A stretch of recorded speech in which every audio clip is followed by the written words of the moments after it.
नमस्कार, आप देख रहे हैं कच्चा चिट्ठा। मैं हूं आपके साथ प्रीति रघुनंदन। कोरोना से बचने के लिए मास्क किसी सुरक्षा कवच से कम नहीं है। न्यूज 18 इसी सुरक्षा कवच यानी मास्क के लिए मुहिम चला रहा है। हैशटैग मास्क पहनो इंडिया। मेरे चेहरे पर जो आप मास्क देख रहे हैं ये कोरोना से बचाता है, इसलिए मेरी आपसे दरख्वास्त है कि आप मास्क जरूर पहने।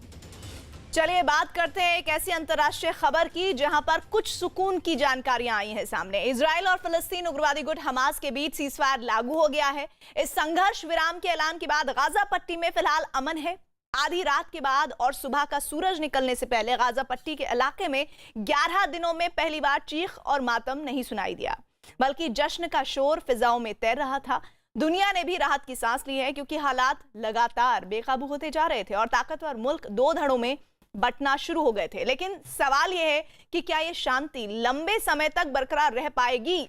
बेशक इजराइल के प्रधानमंत्री ने खुद इस सीजफायर को अपनी मंजूरी दी है, लेकिन यहां की जमीनी हकीकत तो यह है कि यहां जंग की चिंगारी फिलहाल रेत के नीचे दबसी गई है और एक मामूली सी भूल इस तबाही और बर्बादी की आग को और फिर से भड़काने के संकेत भी दे सकती है।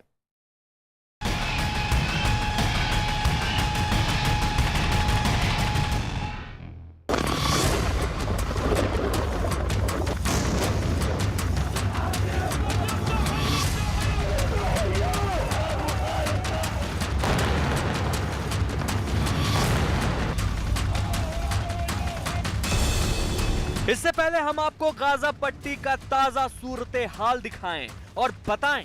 सोशल मीडिया पर वायरल हुए इस वीडियो को एक नजर देख लीजिए और इस 10 साल की मासूम के रोते हुए अल्फाज सुन लीजिए। आंख खुश्क हो जाएगी और गला नम। I get scared, but not really that much. I do anything for my people, but I don't know what to do. I'm just 10. ये 10 साल की मासूम नादीन अब्दुल तैफ है। ये बदनसीब मासूम गाजा पट्टी के इलाके में रहती है और बीते 11 दिनों से आसमान से बरसती मौत को देखकर जब इसका दिल रो पड़ा तो किसी ने इसके रोते हुए आंसुओं को इसके अल्फाज के साथ ही सोशल मीडिया पर वायरल कर दिया। I'm always sick. I'm always, I don't know. I can't do anything. You all of this. What do you expect me to do? Fix it? I'm only 10. I can't even do anything anymore. I just want to be a doctor or anything to help my people, but I can't. I'm just a kid. शायद ये इस मासूम की आंख से बहते हुए आंसुओं की तासीर का असर ही है जिसने गाजा पट्टी में लगी जंग की आग को और भड़कने से पहले ही रोक दिया। गाजा पट्टी में सीज फायर।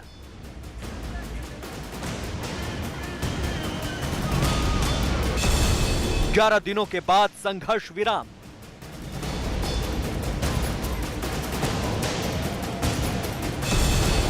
हमले में मारे गए 232 फिलिस्तीनी।